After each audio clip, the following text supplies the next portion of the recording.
different. You go to hockey games to get excited. 2 goals with the goalie pulled, and the Bruins, showing hearts of lions, have tied it 3-3. Alrighty, ladies and gentlemen, boys and girls, we are back. Episode 20. 20? 20 of the Same Seats podcast, brought to you by Chip Seeds. Gentlemen, how are we doing today? Tired. Weekends are never long enough, as we know. But Bruins on a absolute heater. We got the NCAAs on. We got March Madness on. Red Sox just started up. Weather's getting nice out in Boston. It is a good time to be alive. Best time of year.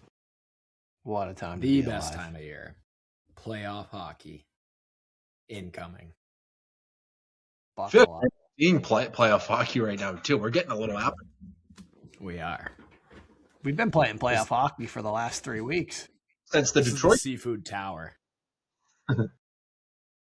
Battling it out. I mean, since we last jumped on, we're 3-1. Snooze fest against the Leafs. Whatever. Who cares? Happened.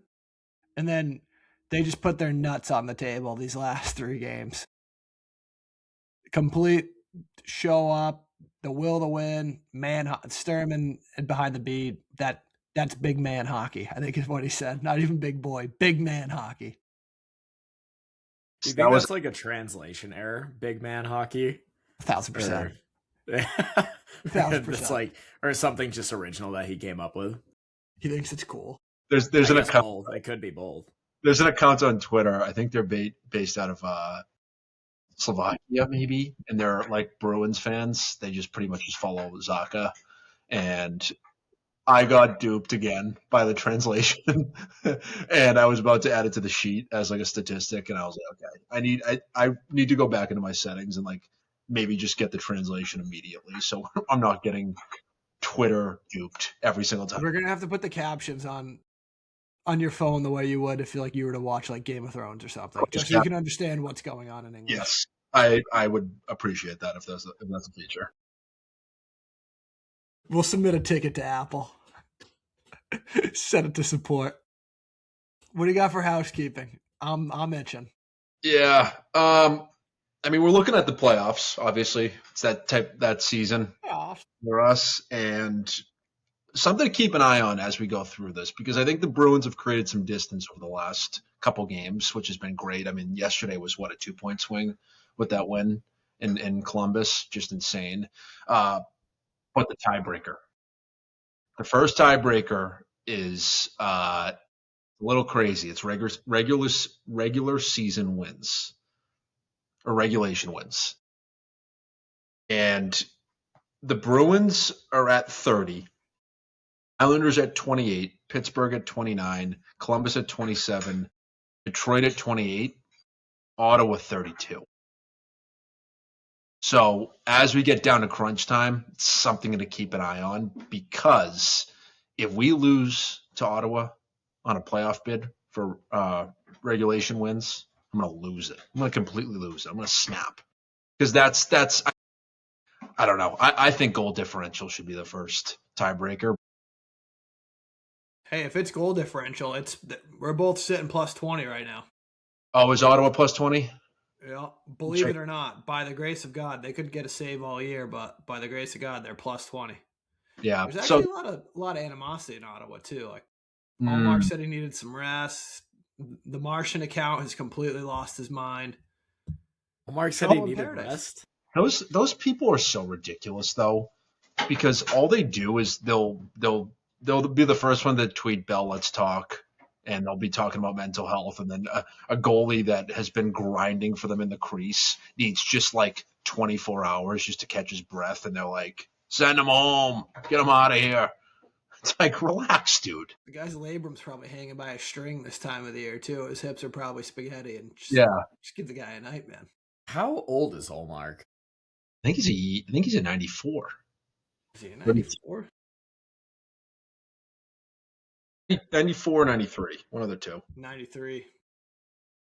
He's 32. Yeah. He's still a spring chicken. Those hips got to be screaming. Parking. We're going to have to send him over to Dr. Sean Verrier for a double hip replacement. Get him on the striker special. And then let's just shift gears here for a second. This got me up in arms the other day. Mercyhurst cuts their hockey program. Going there already? Yeah. Yes. What a joke. Cuts their hockey program. Not only that, their head coach, Rick Gotkin, found out the morning of that they were going to cancel the season 5 minutes before the players did. Did you see the day before he posted a video? They had their day of giving, asking for money. Oh, he had a nice video. Bucci tweeted it out, like donate to the program, and they cut it. They got nice facilities up there. It's Atlantic hockey. It's obviously it's no BUBC, but like they have a nice facility. Like, come on. Bentley was just in the NCAAs playing against Michigan. They actually put up a pretty good fight in the game. I mean, score didn't really say the whole game, but like, give me a break. I mean, I wouldn't even know where Mercyhurst was if they didn't have a hockey team. No, it's like this Maryville that's coming out of, I think it's outside of St. Louis. Yeah. Same thing. It's like swap one end for the other. Yeah. Mike, breaking news. Maryville's getting Division I hockey team starting 26-27. But could have told me this that guy was in Fairbanks, Alaska. This guy Gotkin, he was 38 years as the coach. They had a successor behind the helm ready to take over for Gotkin. They've been D1 since 97. They have 3 NCAA appearances, won the ECAC West one time. And they're just like, you know what? They F with it. We're done with it. Well, Robert Morris did it maybe a little more than 2 years ago, excuse me.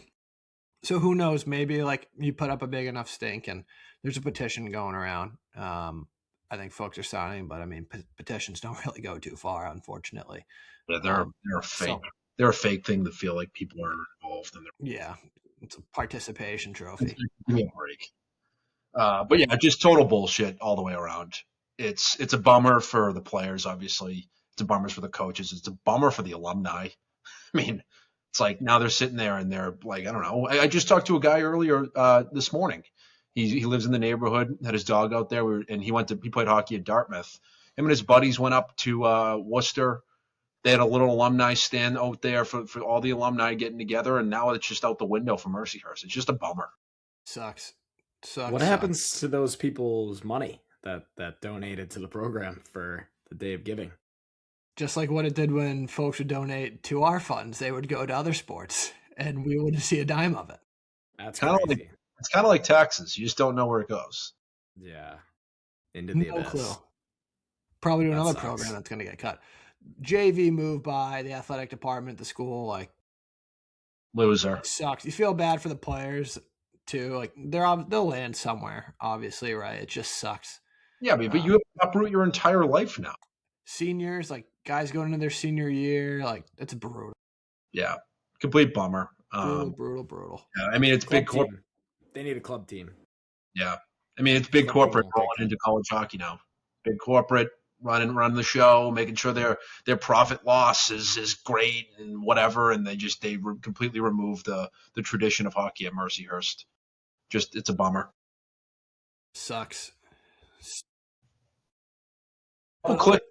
I was gonna say, while we're on the college hockey train, I say we keep it rolling here because the tournament's been great. Like you said, like Bentley coming out of the Atlantic. No hockey schools has made it here to the Frozen Four. Pretty exciting though that it is in Vegas. The Frozen Four. I think that's pretty cool, but the games are great. They're so much fun, but they need to get these goddamn regionals on campus. We talked about it a little bit last week. What are we doing here? Who wants to go to Albany while they pan around and they just have like the screens dropped in the upper bowl every other section? You know what I think they should do? Like if they're going to have the Frozen Four all at one place, why not just have the whole tournament there? Kind of like a like a Pee Wee tournament. You know, you go out to the Marlboro rinks and everybody just plays there. Jam it into, I don't know, like 8 days. Why don't they just do it at Marlboro? Fuck it, they should. No, they got enough. There's enough rinks. It's like, what are we talking about? If the fans are not part of the equation, just do it in Marlboro. You only need a couple hundred. Play the championship game in the rink one. In rink yeah, one. rink one. Back the barn. Junior Bruins rink. And then they can put up the stuff in the window, so you just got to buy to get in. It's fine. They do it for the Beantown Classic or whatever that tournament was called. They know how to run a program over there. Great concessions. Yep, good tendies. I was gonna say best tendies in the EHF. Best tendies. I haven't been there in a minute, but I'm assuming that place is not given itself a facelift in quite some time. I'm still. They've actually added more ranks, BCAM. More ranks, less parking. It's an absolute zoo. What's the subtotal now? I think there's 12. 12 now? Yes. Last I heard it was 10. Holy hell. Pretty sure I coached a game in November there, and I think there was 12 ranks. I need to see their energy December, bill. not November. I have to see their energy bills. I have to see what's underneath the hood, what they're paying, because 12. I don't even know if there's 12 rinks in the full radius of Boston, like inner city Boston. Legit. And the ice is ass in every single one of those rinks. They can't have one rink with a decent sheet. It's the soggiest ice. Corporate profits. They're just trying to maximize 40 games in one day. Well, last time I checked it, the guys that own the P Bruins, they own Marlboro. I don't know if that's changed hands. Yeah. So when they had the COVID year, the P Bruins were playing out of Marlboro, rink 1. That's sick. A good rink. That one's great. I think Becker used to play out of there too. Yeah, but hilarious. It's like some of those guys you're playing like the Hartford Wolfpack, like as the Providence Bruins. Oh yeah, we're playing rink 1 tonight. They walk in the Wolfpack. It's like their names on the board. Like remember you walk into Marlboro on the left, they got the screen. rink 1 locker room like 15. You gotta like walk down 3 hallways to get there. And the locker rooms smell like piss. Unbelievable. No, college hockey's been great. I caught the Michigan Bentley game. Bentley actually surprised me a ton. Played fast, and their goalie was a freshman. That weak goalie let up ending the first was kind of a shot in the heart right there. But the games have been really good. I didn't catch the Wisco Dartmouth game. My dad said that Wisco had them hemmed in their end for pretty much the whole first period. But good on Dartmouth of making the tournament just in general. But I think you're seeing the usual suspects, top 4, between Denver, Wisco. Nodak, Wisco, Michigan. Yeah, so you got the big dogs there. I mean, stinks not seeing any Hockey East teams in there.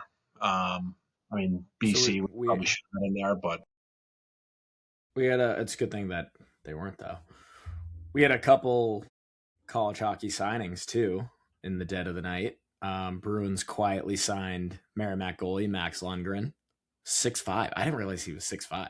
He's played every minute for Merrimack this year. Love that. Every minute. Absolutely love that. I don't know how old he is either. I know he's a senior, I think. He's 23. Yeah. So I like that they picked him up. And then Ryan Tattle from UConn, who maybe is a name that a lot of people haven't heard, but he's go Dogs, woof woof. Solid player, would play on the power play, was line mate. I think he was line mates with Joey Muldowney, who's the UConn leading scorer. So the kid's got some game. He's a senior, I think. I think he's 24, so we'll see how he fares in Providence. But I like what the Bees are doing. They're just loading up with the college hockey guys. It does beg the question now, because speaking of Providence Bruins, I did see that Andre Gasso is not going to sign, most likely, with the Bruins come August 15th. Yeah. I mean, he was a 7th-round pick. I think he did a lot better than everyone expected. Captain at BC, and his agent's Pat Brisson. And I think he's just at a point where he's like, where the hell do I make sense on this roster? Mm-hmm. Get it.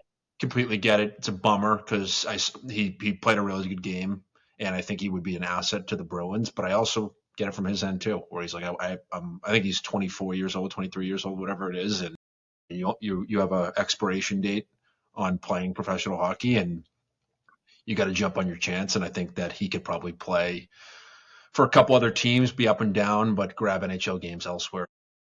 All the power to him. Yeah, I could see him going to a team like the Sharks or something. Sharks or like a Kings and being like a third or fourth line center or something like that. The Bees just have such a log jam with prospects. They do a great job fighting the Hockey East guys. It's so easy, right? Like in your backyard. Between like the goaltending stable that they got building, which is nuts because they still have the kid from Providence they're probably going to sign. I don't know if he's going back to – no, I think he was a senior. Was that the goalie? Svedbeck? Yeah, Svedbeck. So, I mean, how many goalies can you have? And, like, what are you going to do? Where are you putting them? Yeah. Like, you're going to send them to Maine? I don't know.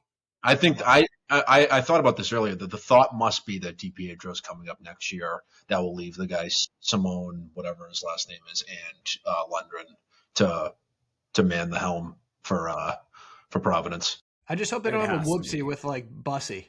You know what I mean? You just can't – if there's such a log jam, at least try to get something in return. Yeah, the Bussy one I kind of went back on. I'm not really that bummed out about it. I think that it was right time, right place for him. I think his numbers, like, although crazy amount of wins and he's played very well, I don't think he's going to pan out to be anything like spectacular that we I can't believe the Bruins let him go. But I think like we just have a good problem to have, and it's too many good goalies. And like, again, we've said this like countless times. I mean, we saw it in the Red Wings game. The Red Wings Gibson letting up those weak goals. We've really never had that as Bruins fans. So it's such a cool thing to have that our goalies are spectacular. You think Bussy is going to be like the Hamburglar? Andrew Hammond? That guy was a legend. Lightning in a bottle. Yeah. I mean, I can't see him really doing much. And I'm still in the boat that Carolina's probably going to lose first or second round. So I don't hate that take. It's not a bad take at all. At all. I mean, they're like the 3 round merchant. They'll just never get over the hump. Yeah, but they got a good team, and they're like on paper they're scary as hell. But yeah, hey, you were talking about the Detroit game. I don't know if you guys saw this little number here, but the Bruins might be America's team of the most viewed games this year. The Bruins have 1, 2, 3, 4, 5, 6 of the 10. Are they all matinees? Do they give start time on them? No, because the most viewed game was the outdoor game where the Bees played the Lightning at 2.7 million viewers. And the Wings game was 8 p.m. on a Saturday night. So, Dave, where was the birthplace of America? Plymouth, 1620. Ever hear of it? America's hometown? Plymouth, Massachusetts, which is how many miles from Boston? 25? Oh. America's team. Always has been. Don't confuse us for the Cowboys. This is America's team. But yeah, pretty cool though that. I saw Empty Netters tweeting about Bruins Columbus last night, and they were just like, these two teams are just so fun to watch. I wonder. I mean, Bruins matinee it doesn't compare to any other team. Like the Bruins in a 1 p.m. Saturday game, you'll have random fans jumping in and watching that game for whatever reason. And I think the Bruins play more matinee games than any other team. Don't quote me on that. I think it's a fact, and shout out EBR. But yeah, I'm going to the game on the 11th. Fired up. 12 press box. Yeah. High above the ice. Take the pick. I will be so high above the ice, I'll be on top of the rink. I'm gonna be locked in. Press box, pass, everything. I mean, yeah. Press box Addy over here. People understand what it is. Oh, we also missed out that Will Zeller's Frozen. Yes. Mm-hmm. Not only do we have a prospect in the Frozen Four, but we had a couple in the World Junior. The year of the Bruins prospects. America's team. It is. We are. The year of the prospects. We're back, boys. Go to the matinees, though. Back. The 5 p.m. starts this weekend, although right smack in the middle of the bedtime routine, all about them. Yeah, especially when they go 3 hours, too, though. True, yeah. Then it's like this game started at 7 anyways. What are we doing here? 2:15 or something. I don't know how I feel about the 5 o'clock. I think I don't love it. I don't on a know weekend. Why. Now that the weather's getting nicer, 5 o'clock on the weekend is a lot better than a 1 o'clock.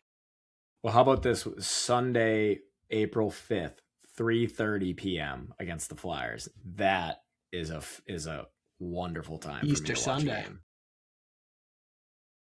Christ has risen, and will give the Bees a win. Is that Easter Sunday? This upcoming Sunday is Easter Sunday. Yes, it's early this year. When Masters is next week. Got it. Okay. Masters is next week, and they play Columbus at 6 p.m. on Masters Sunday, right after the finish. You're kidding me. That's a dream. And also that How much better does this time of the year get? And that Saturday, 12:30 puck drop at home. Bruins Lightning. Count me in. This just makes me want to go to Uppers and just sit outside with the TV and have 17,000 beers and run it back. And have Curly sing the anthem. Oh, God. Unbelievable. Couple of clicks for our boy Middlestad. 500 games. Been playing unbelievable. That second line is driving the bus right now. They have crazy statistics. Since the Olympic break, the second line has combined for 20 goals, 27 assists for 47 points in 16 games. Zacha, 11, 8, 19. Arvidsson, 7, 9, and 16. Middlestad, 2, 10, and 12. That is just, jump in. I think this is a perfect time. Legend, Brian, to turn this over to Jano's fist. I'd like to issue an apology to Victor Arvidsson. I was wrong. I'm stupid. You guys were right.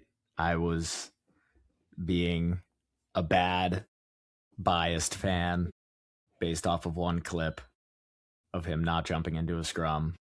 And I will no longer be an anti-Victor Arvidsson Bruins fan. And for that, I am deeply sorry to anybody I may have offended, to Victor and his family. I'm sure he's a good guy.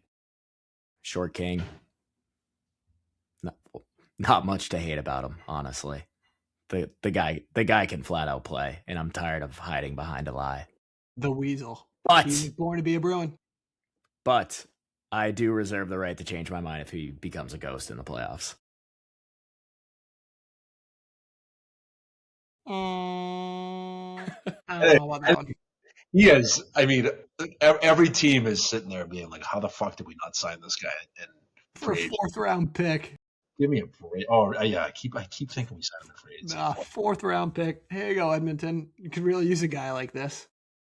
Casual.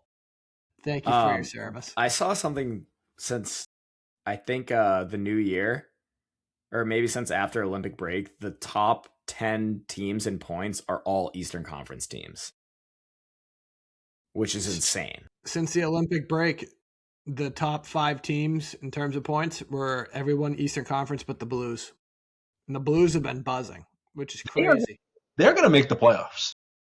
They're on a heater. I can't even believe they're in a position to make the playoffs. If they're in the East, they would be a lottery team. But the parity between the East and the West is hilarious. It's hysterical. It's insane. But then you also look at that, whatever conference it is with Colorado, Minnesota, and the Central. Yeah, that thing is. Minnesota's not even going to come close to that top spot. They're at 94 points right now. They're 12 points out. It's insane. That's nuts. Hey, while we're going around the league, I wanted to snap this one around here. Saw this on NHL Discussion. We're really just kind of jumping all over the place. Goals saved above expected. We have 2 individuals. They were traded 1 for 1. 1, Stuart Skinner. 1, Tristan Jarry. Tristan Jarry has gone to -5 goals saved above expected. Stuart Skinner has jumped to +7.5. So talk about some parity in terms of a trade. Edmonton just cannot figure it out. Their goalie situation is abysmal. It is just, they just can't figure it out. And I don't know about you two. I've always hated Jari. They think he's nasty. Marchand used to just get under his skin and used to throw little fits. It used to be comedy. That was great. Why isn't Edmonton like? Why aren't they signing the college hockey goalies though? I don't get it. It seems like they should just be unloading the clip at everybody in Hockey East. And it's not. I haven't heard of any prospects they have coming up that are supposed to be in between the pipes from them in the coming years. It's not like they had that kid that was in Nashville with Yakarov or whatever that ended up getting traded to San Jose. Askarov. They don't have anything like that I've seen. I don't know why. From the Nail Yakupov draft. But why aren't teams like Edmonton knocking on the Bruins' door, seeing what they have in the pipeline, and being like, "Could you throw us one?" You know what I mean? Like we did. We gave them. Why didn't they trade for? Look how that turned out. Oh my god, I know. I mean, because Donnie. Why wouldn't they trade for Olmark in the offseason? One for one. The Olmark for McJesus. Listen, I wouldn't go back on the Olmark trade to Ottawa just because we got Kastelic in a first rounder. Me neither. But was there any other teams outside of our conference that maybe wanted him? You know what I mean? It's coming up. That's what I'm saying. I don't understand people trading in the division. We'll never understand it in any sport. No. Worked out for Toronto. Yes, that's a good point. I think they're done doing trades with us, though. I did see that Carlo is rated as the worst defenseman since the All-Star since the Olympics. Isn't his plus minus not that bad though? He's like +9. Yeah, I don't think. I mean, their team is dog shit. They're horrible. I mean, Morgan Riley was in that top 10 too for worst since the Olympic break. Morgan Riley hasn't been good for like 6 years. It's been a tough time in Toronto. It's been a really tough time. I did see that they're currently 6 in the Tankathon meter as well. That's Chase Reed. We'll be keeping low close key tabs a Toronto on that. fan. Big one tonight against the Ducks. Gudis is playing tonight. They might, if they have any stones, they'll try to kill him. Well, shout out Gudis for just being like, yeah, I'm playing. Not gonna bow down. Hand up. People say he's a good dude. Yeah, I know Yando was talking about that on Chicklets. Said he's a great dude. He said he's not like that off the ice at all. He's a church mouse. He's just a butcher. But he is just an animal on the ice and doesn't really have any sort of feelings for like human life on the ice either. So one MCL at a time. And I think this is the right time to just shout out Pavel Zacha. Just an insane run that he's on right now. I mean, he's got 12 goals and 20 points in 16 games since coming back from the Olympic break. He has 13 goals in us 13 games as of yesterday. I guess I shortchanged him one. Okay, and one of those was sorry. It could be 12. Maybe I saw that wrong. But all 13. Just give him 13. Yeah, 13, and his 400th point too. Career high in goals and points, I think. Yeah, almost points. I think he might be tied for points right now. He is tied for points. He's hit 59 one other time. Let's shout out Donnie Deals as well for that one. I mean, the 1-for-1 for Eric Holla. Holla, not even with the Devils anymore. I don't even know where he is. Predators. He's on the plane with John Moore still. John Moore is in the sky on the plane. John Moore's a sick skater. Also, speaking of career highs, Chuck, career high 57 points in 16 less games. He has been arguably the best player on the Bruins, I would say, for most of the season. He gave a great interview on Chicklets the other day, just talking about the what are they, like, captain's room, call it, leadership group, and how they do it by committee instead of just one person. And it all started when Bergeron and Chara were there, and they pulled him into the room at one point, and he's now doing the same thing with his team. And he's like, I don't care whether I have to see or Pasta has to see, which is music to Bruins fans' ears because it's not like a petty war between who gets to see or not. Like it's all by committee. They're bringing guys in. They were talking about how Zadorov is a part of the committee now.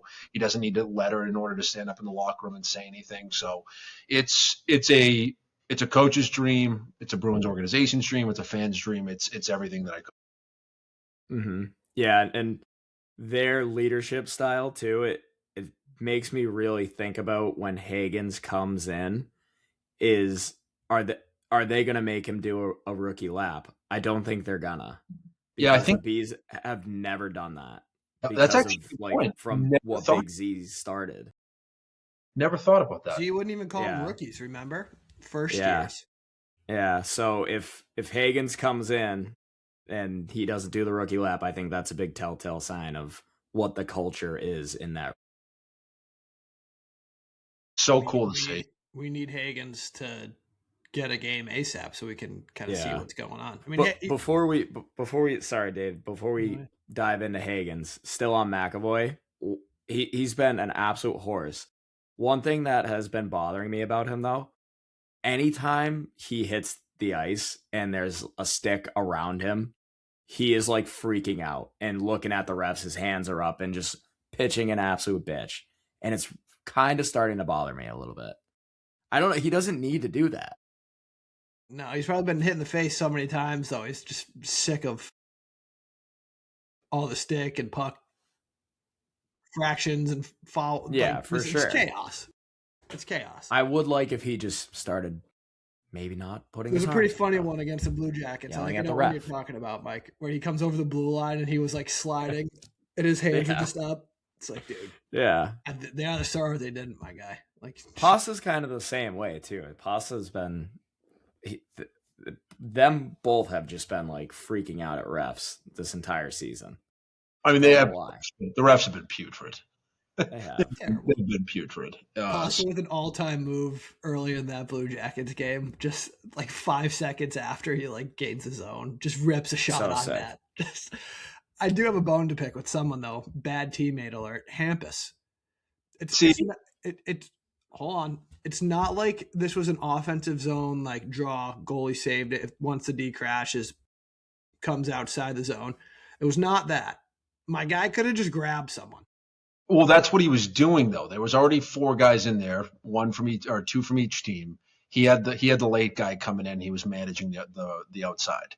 So I'm not going to pin Hampus as one of those dudes. Dave, I'll pin him with you. There was an angle of him. He was just sitting there. I think he was like doing math in his head or something. I don't know. Even Brick was like, I know you're in a playoff race here and it's an important game, but that's your engine right there. You gotta grab somebody. Yeah. Maybe just have the wires crossed for a hot second. By the way, do you guys think Pasta shot that on purpose? I think he did. I think he was getting the boys. I think his brain was like, don't shoot it, but his body was already shooting it. I think it was frustration that he was like, I can't believe we just went off sides on a clean 3-on-2. Yeah, down 2-0 already. Yeah. So I think it was pretty funny. I thought it was. I got a chuckle out of it. Yeah. I mean, there could have been a lot more of a reaction than that. Like that was pretty tame for just blatantly ripping one. Ustinov just getting in there, getting greasy, pushing guys. He's pushing their like belt buckles because he's like, he just doesn't really match up with anybody outside of like if Nathan Gerby was still in the league. But he doesn't care. He doesn't care. Although his I think didn't we clarify that his roster says 6 feet? I think he's listed at 5'11". See, that's crazy. I still think that's a flat out lie. But yeah. By the way, skates. The minutes that him and Minton are getting it's awesome to watch, isn't it? Like it brings joy to my face whenever I watch both like Sturm just rolling them over the boards. The OT, they were out there every other 30 seconds. It was awesome. Minton has a calm presence to him on the ice too, which is you can't really teach it either. It's just confidence with the puck and being able to make plays and not feel like you're under pressure in every zone. He doesn't make any dumb plays. Even in the offensive zone, like he'll curl towards the blue line and you're like, oh fuck, like where's he gonna go with this? And he'll throw it deep, he'll try and throw it on net, or he'll protect the puck. Like he's not hitting the panic button at all as a 21-year-old rookie. He has taken a couple of ozone stick penalties in the past couple of games where it's like, my guy, I know. You're 200 feet away from your net. Maybe not, but he's young. And I saw today that like projective Calder voting, he's coming in 4th right now. Like who had that on the bingo card going into this year? I know. You know? He's right around the same number of points as Leonard out of Washington. Yeah, and you're not hearing a peep about him really. I mean, go Leafs go. Thank you, Toronto. Oh my God. Like, it just keeps getting better. It's unbelievable. I can't wait till we get to 6. Franzi has played 74 games this year too. Like he's a full NHL. Yep. Oh yeah. And I did see that Chuck sent a text to Higgins, 2 Long Island boys, just welcome him to the organization. Starts at the top, leadership, welcome him in to the team. So that was great to see. Hey, and I got one more on Franz though, because we are Franz's #1 podcast. We are confirmed. My guy, where is it? I just had it over here. Plus 21. Damn. I know plus minus isn't everything. I'm kind of out on plus minus. You know, but it doesn't lie when Lori was dash 46 and won the green jacket by a landslide. Like I mean, when that number 40 minus 40, that's where we're. If it's super skewed in one direction or another, then you can take a little more stock in it, whether like unless it's like kind of in the mix. If you're leading the team and you're tied for the lead, like Aspro plus 29, Zadorov plus 21, RV and Minton are plus 21, like you're doing something. Like you're not just stepping on the ice as the puck's going in the net 21 times. And on the same topic with the Bruins, Reichel's game, it impresses me. It really does. I think he's been an asset to the team, and I really don't see a need for him to exit the lineup at all. He made a great pass to Elias in that Minnesota game. He's got great speed. His decision making, obviously, I think it's just maybe like rookie habits, although not a rookie, but he still is in that same threshold of like I think 80 something games played. So, but I think that he has been a true like heartbeat of that third line because Geeky, I mean, call it spade a spade, has played pretty brutal over the last month and a half, and Elias has been scoring at a pretty good clip rate over the last week or so, but without Reichel, that line is probably getting broken up, and then we're mix matching lines, trying to figure it out. So Reichel has been a godsend for the Bruins for the last couple of games, and it's been the biggest stretch of the season. So huge. Question for you guys, because we were a very Alex Steves friendly podcast a few weeks and months ago. Have we seen the last of him this year? If Reichel keeps playing the way he's playing, yes. Unless there's an injury to because I think you put Easemon in over him if there's something that goes on with the fourth line, for example. Well, I think Higgins is the next person up. James. True, yeah, and then Higgins, right? So probably, unfortunately, because he's got a good motor, but I mean, what can you do? You can only place so many guys. It's a bummer. It's a bummer because he was playing well, but I think just you need different things at different points in the season, and he didn't have the speed to really propel that line. But listen, he's going to be a black ace for when they make the playoffs, and he'll be on the roster, and he'll get tapped in if he needs to get tapped in. But I think it goes Higgins, Easemont, Steves without a doubt. Yeah, let's talk Higgins here while we're on the topic. 1-1 in Providence. Looks good, but he's been kind of taking a beating low key. If you watch some of the clips, just big hits, kind of get in the mix. It's good to see him get in the mix, honestly. What do we think happens? Do we think he gets a shot before the end of the season? I mean, every game counts. Every game matters so much, right? Unless someone gets hurt, then it forces your hand. But what do you guys think? I mean, my thing right now, because I was reading into a little bit of the Reichel stuff. So that emergency basis call up from Providence, you get 9 games, and then he loses his like waiver right or whatever, and so then he'll have to clear waivers again. So I mean, I think a team would probably take a flyer on him if he hit waivers again, just based on his play. So that's you got to take that into play.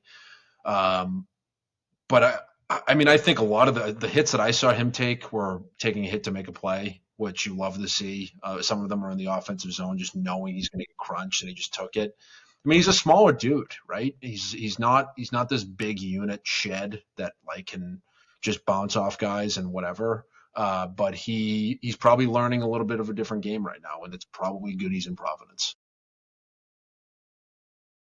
Yeah, I don't hate that take. I think Reichel does go down because of that emergency call up caveat, and I think he does come up when Reichel goes down. I think it's too valuable of an opportunity to not put him with the big club and get him into the playoff hunt experience, and then if they make playoffs, to get him some playoff games. I think long term that's far more valuable than just keeping Reichel in, or throwing Steves or Asimon in for the last 3 or 4 games or whatever it is. I think it's more valuable because you want this kid to start meshing with Minton and Husnadini, Pasta. You want to mesh with the big dogs that are going to be around for a long time. So do it sooner than later.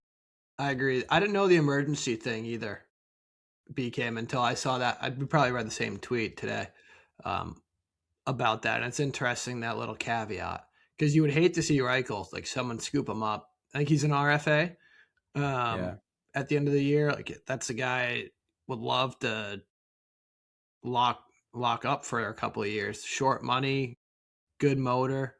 We got a ton of cap, so it's going to be interesting to kind of see what happens. And Higgins he's going to cost us pennies, for the next couple of years, which will be pretty cool. So I hope he gets a sniff. It's just, if they send Reichel down on this emergency thing, then he's the next logical guy. Yeah, so that would be, so they play tomorrow. What do they play, Wednesday or Thursday, I believe? So that Thursday. So that Thursday would be most likely Reichel's last game.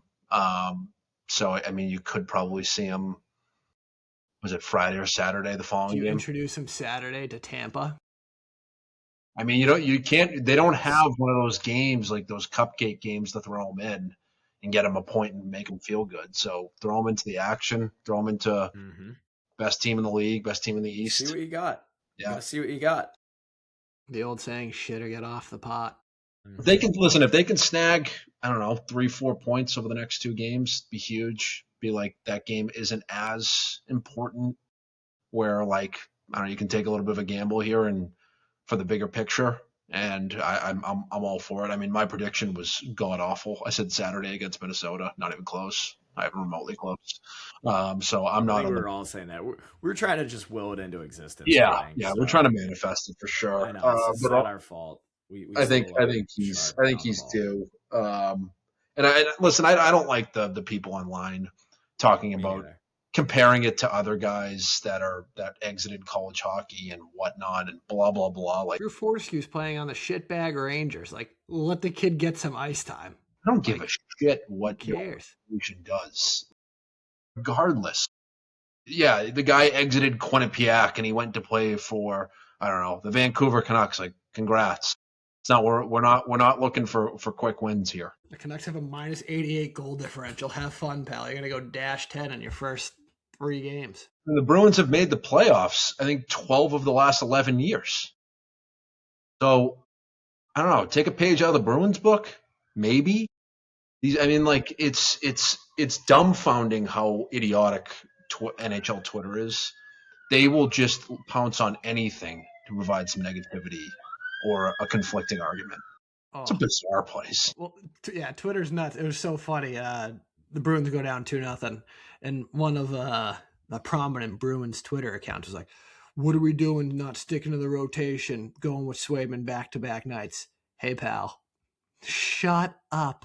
Look how that one turned out, huh? What 10 out of 10 tweet for you, bud? Like, you ride the hot goalie. Would you want Corp? Do you trust Corpy going down the stretch here? Probably not.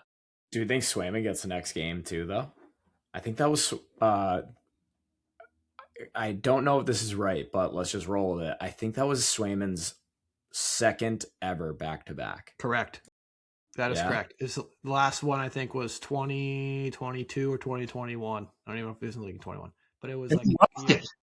He loved it. He was like, bringing me back to my UMaine days. Literally. UMaine School of Business. Basket weaving 101. UMaine School of Business. Just picked up on that one. An all-time line. But do you think they ride him out? I don't know. I mean, there's 1, 2, 3, 4, 5, 6, 7, 8, 9 games left before the playoffs. I don't think they're gonna, just because I feel like that's like there's a couple sacrilegious in the NHL these days. I mean, the 6 points they just got were enormous. I wouldn't be shocked to see Corpy go against the Stars. And they're playing at home. They're really good at home. Stars have been on the road for a couple days. They probably think maybe we could get away with Corpy in the cage, but who knows? We shall see. I'm okay with Corpy on Tuesday. Let it out. Let it roll. Give Swayman a minute to catch his breath. I was going to start talking crazy. I was going to start saying bring up DiPietro and get him some minutes. I agree with that. Yeah, let's just throw caution to the wind here. Boys. Who had this team getting 100 points this year? Not me. They're going to be a 100-point team. Not a single person on the planet. Not a single person. Ace on the TNT broadcast has been on the Bruins since October. Alumni. Saying don't be surprised if this team makes the playoffs. Ace here. And he's pro Bruins, and he's not shy about it. He said that McAvoy and Werenski were the top two defensemen exiting the Olympic break. He said it's pretty close between the two of them. And I've seen some other tweets too from that kid Marco Rossi, whatever his name is on Instagram, and he had Bruins as the most underrated team going into the season. So I just think that we listen to ESPN and these other brutal platforms on predictions where Bruins were always this good. They were always this good. We knew it the whole time. You should have been listening to the same seats since the beginning of the season. Go back to episode 1. My belief meter was at 37, maybe starting the podcast.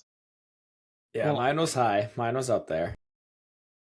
Well, I think unless you guys have anything else to cover, let's reintroduce the Bear Leave meter before we wrap.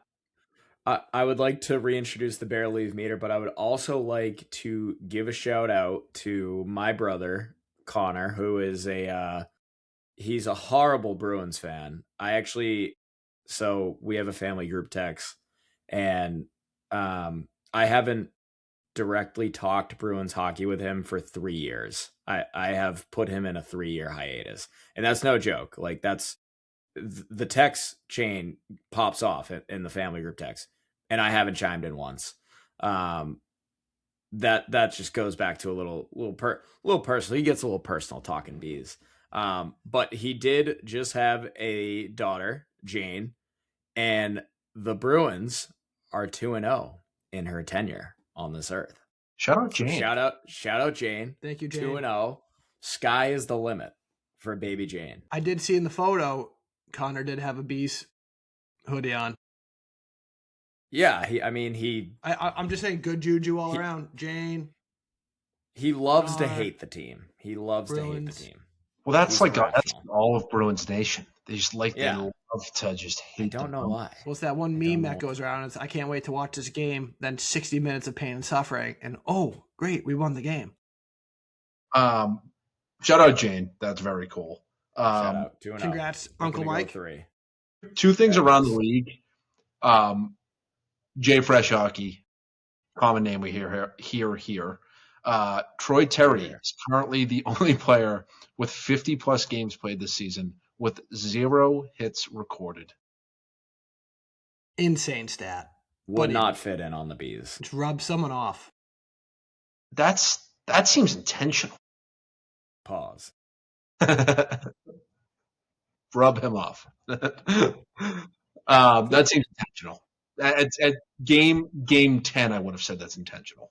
Game 50, now we're like, he literally is shying away from every single piece of contact there is. Like, are you playing? It might just be on purpose at this point. How has he not been the first man on a forecheck and taken body at least one time? That's an insane stat. Insane stat. And the guy's got 52 points. I know. He got 12 penalty minutes. Was he just tripping people? No. Also, another just down arrow for the Leafs. Bobby McMahon just continues at just an insane clip. I think he's up to 7 goals or 8. It's 7 goals in 8 games, 10 points. I mean, they're going to sign him this summer. Leafs are going to lose out on another good guy. Just hilarious. Hilarious. And then Matt Schaefer played 32 minutes the other night. He has 22 goals this year.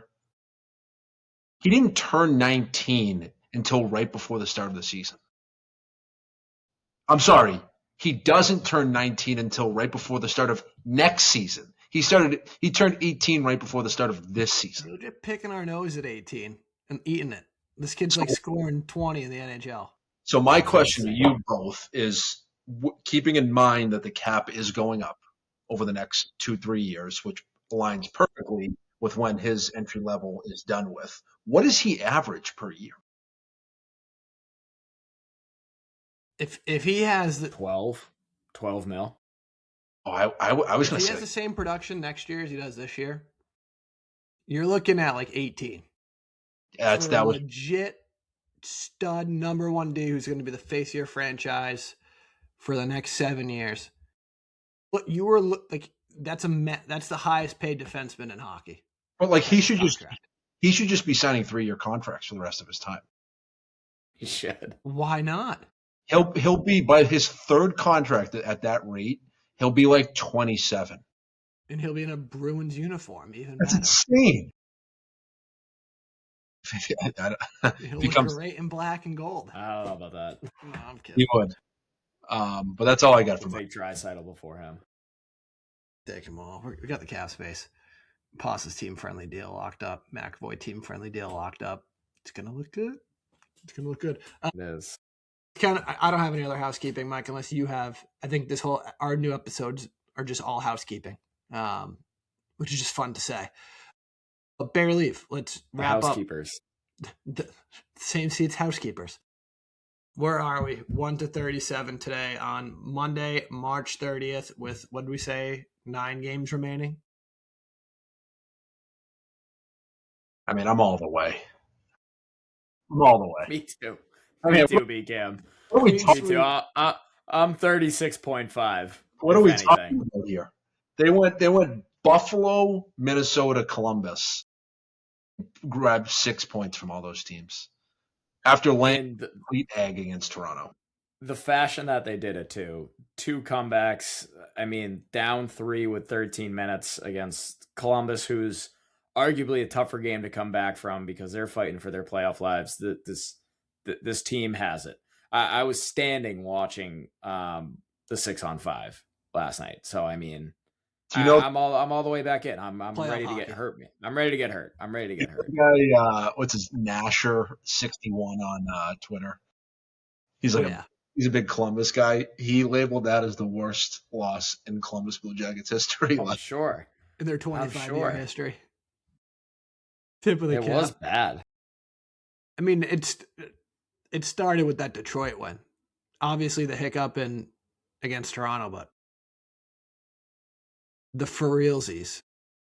Jay Fresh can suck on one after he came back at that tweet when the Bees blew that lead and in the Winter Classic. Let's go dig it up. Let's resurface it. What are you sure about that? What are you at, David? I am nervous because the schedule is tough here going down the stretch. I don't know, 36, honest to God. Like this, we mean business. They're fun as hell, man. Like Elias decided to show up. Well, snipe. Come on. Can you imagine if Morgan Geekie starts playing hockey again? Can you imagine if Morgan Geekie didn't enter the zone and do a Gretzky turn every time he enters the zone? And wait for the late guy? Just, dude, you got the heaviest shot in the league. Throw it on net. One more shout out. Zadorov recording the hardest shot in the league this year. 103.9 or something. Hit the post. One more shout out for Nikita. Leads the league in PIMS, 146. Did you see? Not far behind him, Marky Kastelic. And Vinegar. Did you see the rally cap he had on the bench? Unbelievable. Yeah. Googs texts me, goes, did you see Zadorov? I go, no. He's like, you got to look it up. Just the rally cap. And then Mr. Tenkrat, or however you pronounce it, the Bees did the rally cap like years ago, and they all had it on the bench. It's an all-time photo. Sturmy had it. Tenkrat's player. Tenkrat's an all-time follow on Twitter. He is. He's a top 5 follow. All he does is when he replies to tweets, he sends the link of when Tenkrat requested a flight home. The best photo. Yeah, the best photos with him and the sticks all taped up in the bag, just hanging out. Tenkrat request flight home. 10 out of 10. He's great. All right, boys. What a rip. What a stretch we got coming up. Stay tuned. Follow us on the socials. We sponsor ads now. Kind of cool. So if you see us in your timeline, like it. Repost it. Do the stuff. And we're on Snapchat too. We're on everything. We're on Snapchat? We are not on Snapchat. And I can. That's what you said. And we are officially never on Snapchat. Unless you want to run it, Mike. The man who only has one app. Myself. All right, boys. Well, go Bees. Go Bees. Go Bees. Later. Peace.